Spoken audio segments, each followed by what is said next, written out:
Bangladesh digital হলেও এই গ্রাম এখনও 90 দশক পার করে উঠতে পারেনি। বাংলাদেশের সবথেকে সুন্দর ছবির মতো সাজানো একটি গ্রাম, যেই গ্রামে নাই কোনো বিদ্যুতের ব্যবস্থা, নাই কোনো পাকা রাস্তা। কাদাময় এবং পিছল রাস্তা দিয়েই এই গ্রামের মানুষ জীবিকা নির্বাহ করে থাকে এবং তাদের জীবিকা নির্বাহের প্রধান মাধ্যমই হলো গরু ছাগল পালন করা এবং মাঠে চাষাবাদ করা। বন্যার পানিতে প্রায় 6 মাস ডুবে থাকে এই গ্রাম।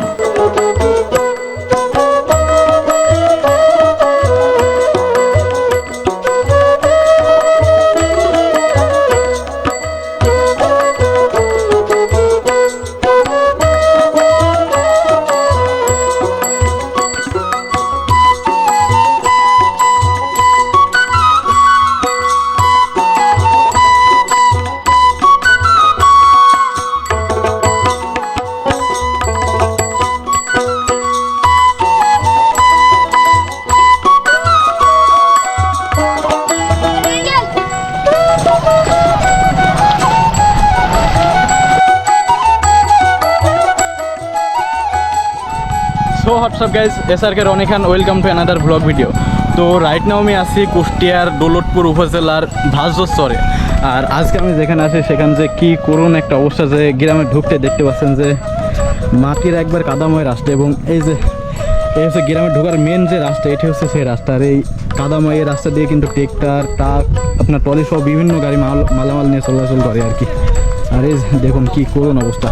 আর আজকের ভিডিওতে আমরা মূলত এই ভাজর চর, এই চর এলাকাটি ঘুরবো, এখানকার মানুষের জীবনযাপন কীরকম হয় এগুলো সব কিছু দেখানোর চেষ্টা করবো। আর এই যে মেন রাস্তার পাশ দিয়ে দেখতে পাচ্ছেন যে একটি নদীতে মানুষজন এবং পাট জাগ দিচ্ছে, এবং এই যে একেবারে মাটির রাস্তা। আর এই রাস্তা দিয়ে কিন্তু মানুষজন, গাড়ি ঘোড়া সব কিছু চলাফেরা করে আর কি।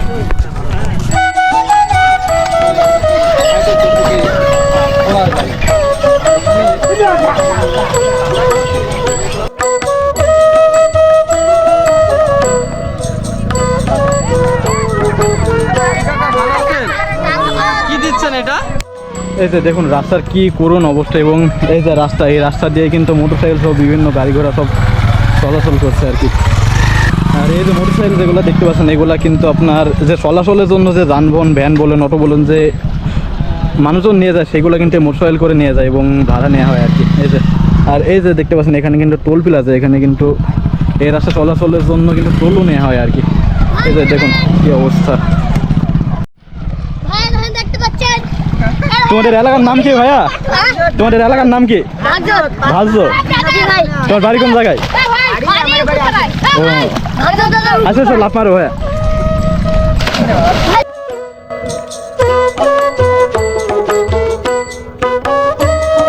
গ্রামের ছেলেমেয়েদের হাতে নেই কোনো মোবাইল, নেই কোনো আধুনিক বিনোদনের ব্যবস্থা। এখনও 90 দশকের মতো এরা একসাথে মিলেমিশে নদীতে সাঁতার কাটে এবং খেলাধুলা করে। আধুনিক যুগ থেকে সম্পূর্ণ বিচ্ছিন্ন হওয়ার পরেও এদের মনে কোনো আনন্দের কমতি নাই। তবে এই এলাকার মানুষজন কাঁচা রাস্তার জন্য খুবই কষ্টে জীবনযাপন করে।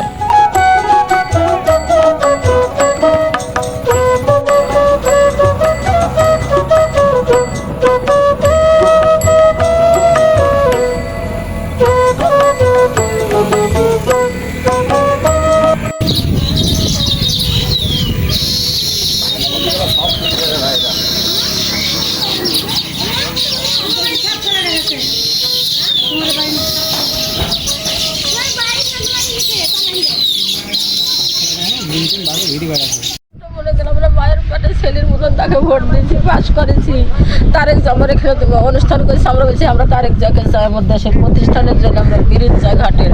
ওই বাদশাকে পাস করেছেন, বলেছেন বাবা আমরা কিছু চাই, আমরা ঘাটে ব্রিজ চাই, এও পানি না, ওই কোন ঘাটে চলে গেছে। এখন সিরাজ চেয়ারম্যান ছিল, সেও ধর এখন যে আমি লিখ সোয়েজার পরে নিয়ে আর নাই। আপনাদের এলাকার আর উন্নয়ন হচ্ছে না, উন্নয়ন হচ্ছে না। এখন তারেক জাকে পাস করেছি, তারেক জা যদি কোনোদিন আমাদেরকে মা বলে গ্রহণ করে, পেটে সন্তান ধরেছি, তো আমরাকে দেয় মিরিজ, তাহলে আমরা ওকে আরো আনন্দের সাথে আমরা ধন্য ধন্য করবো।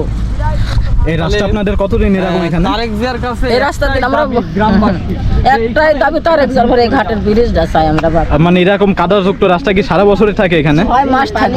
6 মাস থাকবে। দিয়ে আপনাদের বাড়ি ঘর কি ডুবে যায় কখনো? হ্যাঁ, বন্যার পানিতে ডুবে যায়। দিয়ে কষ্টের মধ্যে জীবনযাপন করেন? পানির ভিতর দিয়ে হাঁটে যায়, পানির ভিতর ছেলে পিলে হাঁটে বেড়ায়, কষ্ট হয়। খালি চৌকিদার পরে শোক না থাকে, কোনো রকম সই থাকে, খুব কষ্ট হয়। আর যখন এগুলো আপনার ডুবে যায় তখন গাড়ি ঘোড়া কিভাবে চলাচল গাড়ি করে? যখন নাই যে বড় বড় নৌকা বানিয়ে নৌকা করে ওই পার হতে হবে, যাতে ও যখন ডুবে যাবে তখন এই নৌকাগুলো আপনার মোটরসাইকেল যেগুলো সব নিয়ে যাবে দিয়ে রাস্তা পারাপার করে। সরি বাজারে যেতে হবে, আসতে হবে, কোনো সময় নৌকা পানো না, বসে থাকতে হবে, বাজার করতে পারনো না, কষ্ট হয় তখন। আর ছেলেবেলেটা লেখাপড়া করতে তো তাহলে প্রচন্ড অসুবিধা। তখন একবার টোটাল বন্ধ, লেখাপড়া নৌকা মিস করলি একটা ক্লাস শেষ। একদিন আসলে ওই জায়গায় ডুবে গেছিল বাপ, নৌকা তলে চলে গেছিল, দিয়ে আল্লাহ মার করলে আবার জ্বর মরলিছি। ওই দেখো ঘাসের বোঝা আসছে না, ওই জায়গায় নদীর ভিতরে ডুবে গেছিল, পুরা বই নেই। দিয়ে আবার মানুষের যাই সব নৌকা লিজে আমাকে তৈরি লেগেছিল। আপনাদের এখানে বন্যার পানি কতদিন পর আসবে তাহলে? দেখো এক আধ সপ্তাহ মধ্যে চলে আসবে, দেখো পানি নামছে মনে হয়। যে পানি আসলে তো এসব সব ডুবে যাবে নাকি? হ্যাঁ সব এই নদীর মধ্যে দেখো নাটোর, ওই উপরে দাঁড়িয়ে দেখবো খালিটা হাট, ঢেউ খেলবে। আচ্ছা আচ্ছা। উপরে দিকে আসতে পারবো না, হুম। এখন তো আসলে বাপ, এখন আচ্ছা। শুকনো আছে, ওই উপরে দাঁড়িয়ে দেখতে হবে, খালি ওই ঘরতলায় এদিকে নামতে পারবো না। পানি আসলে এক সপ্তাহের মধ্যে সব পানি ভরে যাবে। প্রকৃতির কি অপরূপ সৌন্দর্য এই যে এখানে দেখলে বুঝতে পারবেন যে আমরা ভালসো থেকে প্রায় 4 থেকে 5 কিলোমিটার এই যে মাটির রাস্তা দিয়ে কিন্তু আসি আর কি। আর এই যে দেখুন কি সুন্দর পরিবেশ, নদী নালা এবং তার মাঝখান দিয়ে কিন্তু এই যে দেখুন যে অনেকগুলো মহেশ্বর আছে। আসলে গ্রাম বাংলার প্রকৃতি অনেক সুন্দর।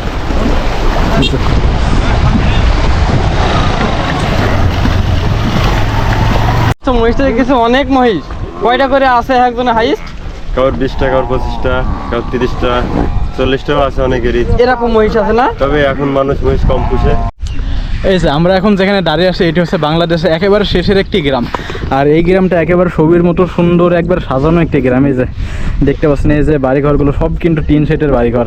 এই যে আর এইখানে অল্প কিছু এই কয়টায় বাড়ি আছে, আর কিন্তু কোনো বাড়িঘর না আর কি। এই 20 থেকে 30টা মতো বাড়িঘর হবে, এগুলো নিয়ে পুরো একটা গ্রাম তৈরি আর কি। আর দেখুন যে কি সুন্দর পরিবেশ, এই যে সব টিন শেডের বাড়িঘর। আর এটি কিন্তু বাংলাদেশের কুষ্টিয়া জেলার দৌলতপুর থানার ডিগ্রি সল্ট নামে পরিচিত এই গ্রামটা হচ্ছে। আর এই যে দেখুন কি সুন্দর রাস্তা, এবং এই যে পাশ দিয়ে চলে গেল কিন্তু বাংলাদেশে পদ্মা নদী। আর এই যে গ্রাম বাংলার সেই 90 দশকের মতো, আসলে অনেকটা সুন্দর। আর এটি কিন্তু বাংলাদেশের একবারে শেষ সীমান্তবর্তী এলাকা। এই সোজা চলে গেলে কিন্তু কোনো কাটাটারে বেড়া নাই আর কি, সোজা ভারতে চলে যাওয়া যায় আর কি। এই যে সামনে আমার এই যে এগুলো কিন্তু আবার বিজিবি ক্যাম্প, এই যে বিজিবিরাও পাহারা দিচ্ছে, এবং সোজা চলে গেলে কিন্তু একবার সরাসরি ভারতের মুর্শিদাবাদে ওঠা যায়। আর এই যে আমরা আস্তে আস্তে চলে যাচ্ছি আর কি ভারতের দিকে। এই জায়গায় যেগুলো হচ্ছে বাংলাদেশে একেবারে শেষের বাড়িঘর, এরপরে কিন্তু ভারতের সীমান্ত শুরু আর কি। আর এখানে অল্প কিছু গ্রাম নিয়ে মানে বাড়িঘর নিয়ে এই গ্রামটি গঠিত। আসসালামু আলাইকুম কাকা, ভালো আছেন কাকা? ভালো আছেন? আপনাদের এই গ্রামের নাম কি? ভাজ্য গ্রাম না? আপনার এই গ্রামের নাম কি এটার? লাদেনের চর। কাকি এটা তো একবার সীমান্তবর্তী এলাকা তাই না? এরপরে তো আর গ্রাম টিরাম কোনো কিছু নাই তো। কাকি আপনাদের এখানে কেউ যদি অসুস্থ হয়ে যায় বা চিকিৎসা ব্যবস্থা কীরকম এখানে? মানে হসপিটাল টসপিটাল তো এখানে নাই? সব বাগালি যায়, একটু যদি জ্বর আসে অসুখ আসলে বাগালি বাঘা বাগালে রাজশাহী নেয়। রাজশাহী তো আপনার নদী পার হয়ে যাওয়া লাগে তাই তো? এখান থেকে কত দূর রাজশাহী? রাজশাহী যেখানে। ও আচ্ছা আচ্ছা। তো আপনার কেউ যদি অসুস্থ হয় তাহলে তো তাদের খুবই মানে সমস্যা, চিকিৎসা ব্যবস্থা তো এখানে সেরকম এখানে নাই। কোনো চিকিৎসা ব্যবস্থা আছে, নদী পার হয়ে যাইতে হয়। এই বাগাতনে যদি সিরিয়াস হয় রাজশাহী পাঠায় দেয়। আচ্ছা আচ্ছা। আর এখানে স্কুল মিস্কুল কি আছে, মানে বাচ্চাদের লেখাপড়া ব্যবস্থা কিরকম? ওইখানে আছে একটা স্কুল। এই যে দেখুন মানে এলাকার মানুষের কতটা মানে কষ্টের বসবাসই বলতে পারেন, কারণ যখন বন্যার পানি আসে তখন কিন্তু এগুলো সব ডুবে যায় আর কি। তখন গরুর জন্য ঘাস কেটে আনা এবং রান্না বান্না করা সব দিকেই কিন্তু অনেক সমস্যা আর কি। এই যে দেখুন নদী ভাঙিয়ে চলে যেতে হবে। এগুলা কি কাকা আপনাদের জমি, নিজস্ব জমি নাকি? তাহলে লোকের টাকা দিতে হয় বছরে। বছরে কত টাকা করে দেন? 3000। 3000? 3000 টাকা দেয় বাড়ি ঠিক খালি 12টুকু নেই? লোকের গরু বাছুর পালি খায়, কিছু লাভ হয়, পালি খায় লোকের। গরু তো আপনাদের না তাহলে? না লোকের দিছে বাগে। ও এগুলা কি আপনারা কিরকম কিনেন গরু বাছুর পয়সা দিতে? এখন যদি এগুলা যদি 1 লাখ হয় না, যেমন 70,000 টাকা দিয়ে কিনছি, তা লাভ হইলো যারা কিনেছে সেদের অর্ধেক, আমাদের অর্ধেক। ও আচ্ছা আচ্ছা। লাভ হইল এই দুটা করে তাহলে আপনাদের পোষণের জন্য দিয়েছে আর কি তাই তো? আপনারা যদি পুষে দেওয়া যায় কতগুলো গরু পুষে দিতে পারবেন আপনারা? এটি আবার কুরবানি অমুক করে বিক্রি করে দিবে বুরকি করে দি লাভের দাম আমাকে দিবা লাভের ওর অর্ধেক লিবে। আচ্ছা আচ্ছা, ধরেন আপনাকে 5টা গরু দেওয়া যায়, আপনারা তো বসে দিতে পারবেন নাকি? দিয়ে লাভ হচ্ছে আধা দিয়ে ভাগ দেয় তো? হ্যাঁ। আচ্ছা আচ্ছা আচ্ছা, আপনারা কি এখানে স্থায়ী না এমনিতেই? না না, আমাদের বাড়ি ছিল ওই যে সামনে ক্যাম্প ছিল না, ওই ক্যাম্পের কাছে বাড়ি ছিল, ওই বাঙ্গি এইখানে আইসি 1 বছর ধরে, দেন আবার বাঙ্গি চলে যাব। ও, যখন নদী ভাঙন হবে তখন আবার চলে যাবেন, এরকম ঘটনা? গরিব মানুষ কি করবো।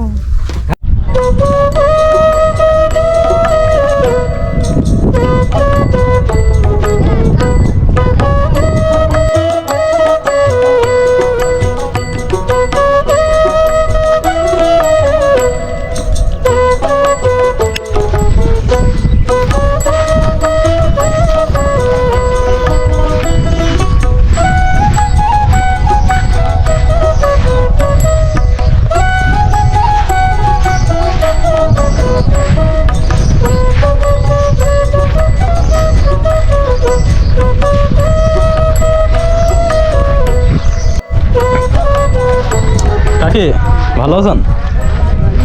আপনার বাসা কোন জায়গায় কাকি? ওই দেখুন ওইখানে কেমন ছিল, ওইখানে বাড়ির বাসা ছিল ওই পদ্মা নদীর একবার চরের ওই পাশে। আচ্ছা আচ্ছা, অনেক দূর ছিল তো। এই যে নাঙ্গে বাঙ্গে তা আমরা আবার আমার ভাইয়েরা এখানে রয়েছে, আমরা বাড়ি বাংলা বাজারের এখানে গেছি, আচ্ছা আচ্ছা, মানে আপনাদের ঘর ওইখানে ভাঙি গেছে, চরমর ভাঙি চলে গেছে, তারপর আবার এখানে উঠে আসছেন তাই তো? দিয়ে সব জমি কিভাবে কি পাইছেন এগুলা? আমার বাড়ি করে রয়েছে মাইসুর জমি টাকা দিয়ে। ও, মানুষের জমি নিয়ে তাই তো? আপনার জমি আপনার টাকা দেবে। আচ্ছা আচ্ছা, এইগুলো আপনার কিরাম কি নেয় তারা? মানে তারা কত টাকা করে নেয় এখানে জমি নিতে? হুম, মানে এটা কি বিঘা প্রতি নাকি?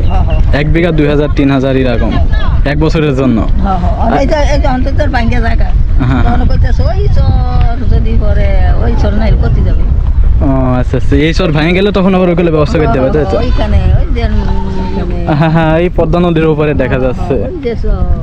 আচ্ছা আচ্ছা, তো আপনারা কি গরু বাছুর এগুলা কি পোষেন আপনারা? গরু বাছুর পুষে না, গরু বাছুর কোনখানে ভারত তো না ঘাস আনতে হারে, ভারত যাইতে না বিয়ে সব ওই যে বাসা ইয়া করে করে রয়েছে। ও, তাহলে আপনাদের তো নিজস্ব সেরকম বাড়ি নয়, মানে যেখানে যখন জায়গা পান শহর ভাঙলে আরেক জায়গায় উঠে যান, এইভাবে থাকেন তাই তো?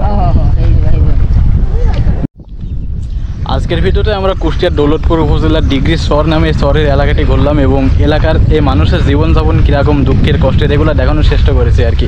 তো এখানকার মানুষজন লেখাপড়ার জন্য কিন্তু স্কুলের ব্যবস্থা আছে, কিন্তু অসুস্থ হলে যে চিকিৎসা করবে তাদের কিন্তু অনেকটা অসুবিধা, এবং যখন বন্যার পানি আসে তখন যে এই যে পদ্মা নদী এখন কিন্তু অনেকটা পানি কম, কিন্তু এই পানি কিন্তু একবারে ঘরবাড়ির উপরে সব উঠে যায় এবং ঘরবাড়ি এই নদী ভাঙন হয় এবং ঘরবাড়ি সব ভেঙে যায় আর কি।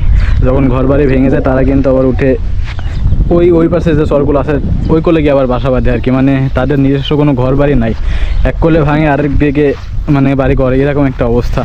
তো আসলে এদের জীবনযাপনগুলো খুবই কষ্টের এবং নিজস্ব বাড়িও নাই, এভাবে তারা বসবাস করছে আর কি, এবং রাস্তাঘাটের ব্যবস্থাও নাই। আমরা কিন্তু সেই কুষ্টিয়া দৌলতপুর থেকে প্রায় 5 থেকে 7 কিলোমিটারের বেশি হবে আমরা ভেতরে কাঁচা মাটির রাস্তা দিয়ে আসছি, এবং কি কাদাযুক্ত রাস্তা, মানে বাইক নিয়ে আসাটা অনেক কঠিন, এবং তাও আমরা এভাবে অনেক কষ্ট করে আসছি আর কি। তো আসলে এই এলাকার মানুষজন এভাবে বসবাস করে আর কি। তো যাই হোক, আজকের ভিডিওতে আমি এই এলাকার মানুষজন কীভাবে বসবাস করে এগুলো দেখানোর চেষ্টা করেছি আর কি। তো আজকের ভিডিওটা আমি এখানে শেষ করে দিচ্ছি। সবাই ভালো থাকবেন, সুস্থ থাকবেন, ধন্যবাদ সবাইকে।